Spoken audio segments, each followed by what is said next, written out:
let's go back in time. Let's take that individual patient, maybe 10, 15, 20 years prior to having the knee replacement.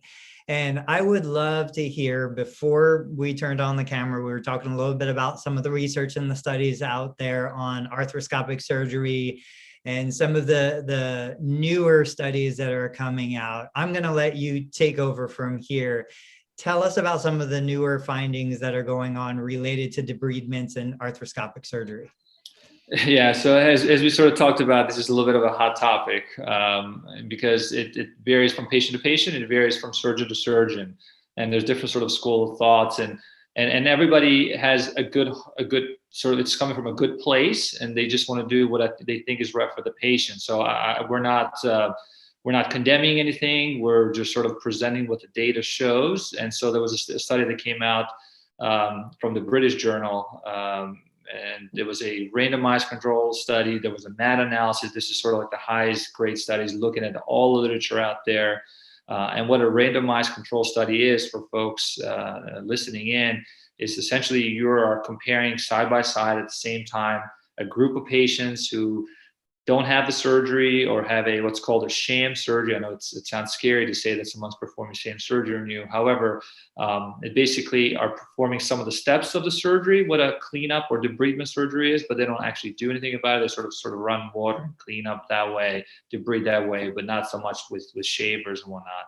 And they compared to patients who actually did the shaving and the debridement and cleanup, and those are some of the questions. So basically what the surgeon is doing is taking a knee that's showing wear and tear and sort of taking away some of those free sort of fraying material that could potentially still be pinched by the top bone and the bottom bone as you walk, as you put weight on it. And this is what's causing pain. So if your meniscus, which is that little C-shaped structure inside the knee, with time gets beat up by the top bone and the bottom bone, starts causing these little tears of degeneration. That could be painful, right? Everything in our body has pain nerve endings. So it's painful. So what doctors or the surgeons are doing is they're sort of kind of cleaning up that edge, any of that fraying. If they see a chunk of the cartilage in your knee, they sort of shave that off a little bit so it's not sort of flapping in there. But that's about it. So they're not replacing, they're not repairing. You know, if you look at that study, they actually looked at the repair stuff. And I tell them all along, I say, look, if you had a completely pristine knee and you are, I don't know, 20s, 30s, 40s, you had an accident or something happened, twisted a knee, you were playing a sport, we get an MRI, beautiful looking cartilage, this meniscus has a huge tear in it, you are a surgical candidate. Studies have shown that not doing surgery, doing physical therapy, it's likely not going to help you long term because your knee was completely fine all along. This is an event, caused an injury to your meniscus, you go in there and you actually repair it, not so much debride it, you repair it, you actually put that piece back down and you suture it. Those guys do better, right? They get their sort of life back. What we're talking about is this is now a degenerative knee. This is not an acute injury. This is now wear and tear over time. This is you basically kind of narrowing, getting closer and closer. The debridement just did not show any benefit, right? So these patients had all these surgeries and it just did not show any benefit compared to the ones who just had physical therapy, compared to the one that just used anti-inflammatories or injections or weight loss. Weight loss is, a huge topic and we can talk about for days, but all that pressure on the knees, every pound you take off is 4 pounds pressure to the knees. Those patients did much better than the cleanup surgery. So what my experience in my clinic with these patients is I always ask, did you have physical therapy? Did you have any injections? Did you try weight loss? Did you try bracing? Did you try surgery? And they say, the majority of them say, yes, I had cleanup surgery. When was it? Well, you just said 10, 15 years ago. And I get it. They're young, right? No surgeon wants to rush to, and I don't want to rush to replacement either. So, what I tell folks is that this is a very commonly performed operation, the cleanup surgery or the meniscal cleanup surgery. And it's just a coin toss. It's a flip of the coin. I'm sort of in a business of having these great outcomes with my patients. So when they come to me and I had a knee replacement, was for the right reason. They were at the right stage, severe arthritis, and they hit a home run. They were happy. This is exactly what they needed. So it's not an awkward conversation. Well, doc, you did surgery on me, you didn't help me. It can still happen with knee replacement. We can talk about it in a little bit. but the majority of folks, for the right reasons, are very happy with their knee replacements. I just haven't seen that with the cleanup surgery patients. They come to me and they said, I had 2 to 3 of these. How long did it help you? 3 to 6 months. Is the pain bad? Yes, right? We're not replacing anything. We're taking away stuff. We're leaving behind still a damaged knee. Now there's more space for the bones to come together because whatever was in between them, the cartilage or meniscus, you've shaved that off even more. And so if you're going to have one surgery, just have one surgery. I'm not saying right there and then, I'm saying down the road, but just have one surgery because there's cost to that. There's unnecessary risk. And now when you have your replacement, you're not at a higher risk of stiffness. You're not at a higher risk of infection because other instruments have been in the area and they can deposit dormant bugs. And now all of a sudden you sort of reflame all that.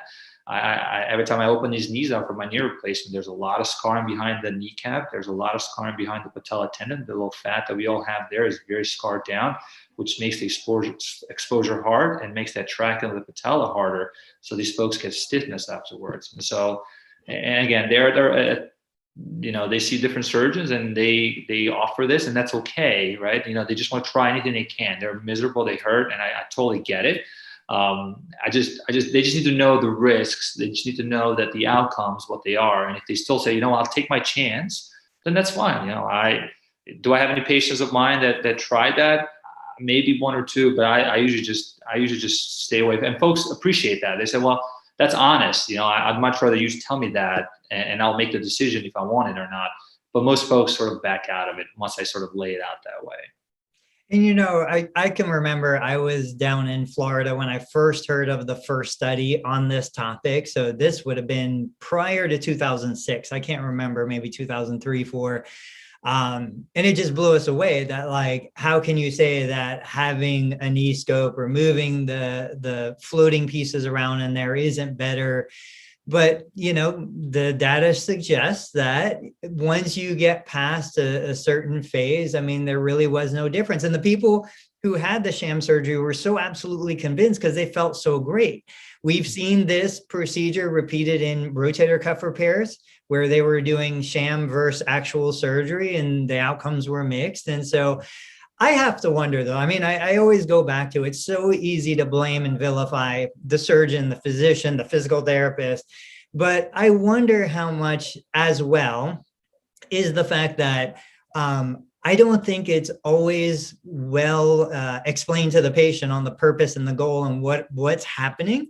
And so my understanding, too, is part of the gold standard of really understanding what's going on in the joint is to go in and scope it. Let's go in and see what's actually in there. We've got imaging information, but if, we've tried therapy, we've tried medication, we've tried the injections and all the other stuff, and we're still not getting the outcome, let's go in and see what we can see with our own 2 eyes. I want to share a quick story, and then I want to hit the next topic. My wife was a physical therapist. She was a high school, college athlete. She played soccer into adulthood.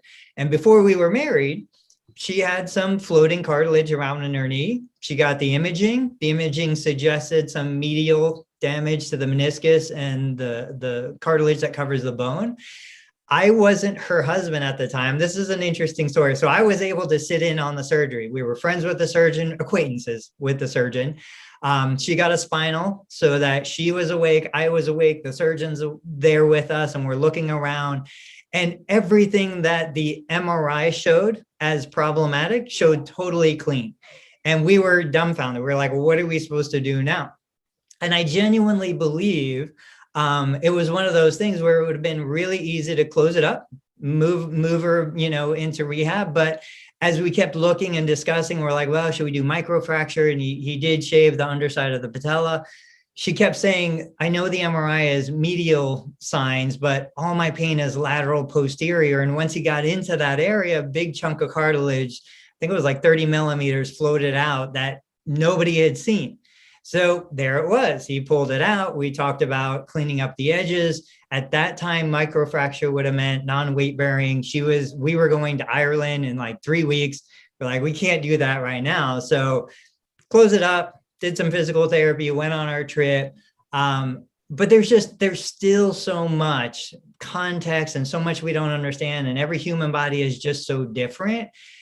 Like you mentioned, I would never fault somebody for having the procedure. You're looking for a solution, and I think it's relatively low risk. I mean, that's Yeah. more your world than mine. But that being said, I know in my clinic, I see a lot of patients who have a scope. They think it's a repair. They think it's a fix. And I just try to explain it's not a fix. It's not a repair. They're cleaning the edges. They're removing the debris that's floating around in there, but you still have the rawness on the ends of the bone. You still have the damage that's in there. There's just less debris in there now. Is that accurate way to describe it? Right, right. It's sort of, the tire analogy. There's like a wear and tear, and all of a sudden a nail goes in there. So instead of replacing the whole tire, you do a little patch, but what's underneath that patch is still a damaged tire. And Right. so this is just a Band-Aid. This is temporary. These folks truly do get relief from this. When you say 3 to 6 months, it helped me, is because they do get relief from it. And some of that is maybe what they cleaned up, and some of that is just the endorphin. Some of that is just you basically causing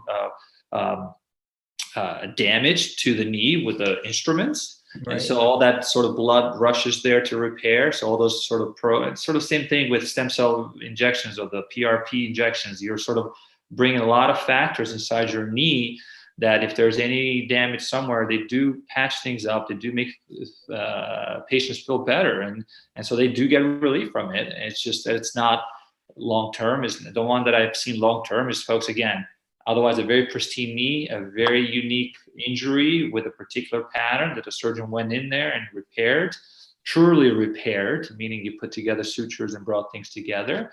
But otherwise, these debridements, these degenerations, the narrowing, all that, sometimes, in the beginning of it, I sort of understand it, but as it kind of gets further and further, it does pain me a little bit to see some of those x-rays being scoped when it's just bone on bone arthritis, really, or get an MRI. I don't need an MRI to tell me what you're going to find underneath. It's bone on bone arthritis on the x-ray. So I'm a very minimalist. I'm a very conservative. I'm sort of evidence-based. I think it's best for patients because, I personally don't like to have those awkward conversations with them. I want to be able to say whatever I did for you was the right thing for you and you're actually happy. So, but to each their own. Obviously, we talked about patients are in a very difficult situation. And so that's just a personal conversation with their surgeon. But that's just what data show. And as long as folks know, they can make their own decision. And so with that, let's jump from the frying pan into the fire and let's talk about persistent pain. Pain that's, going on longer than somebody would expect. I know every patient that walks in my door who's had a total knee replacement, as you kind of mentioned, they had it to resolve a pain issue. And now 3 months, 6 months, 12 months down the road, they have a different pain issue. They've traded one pain for another.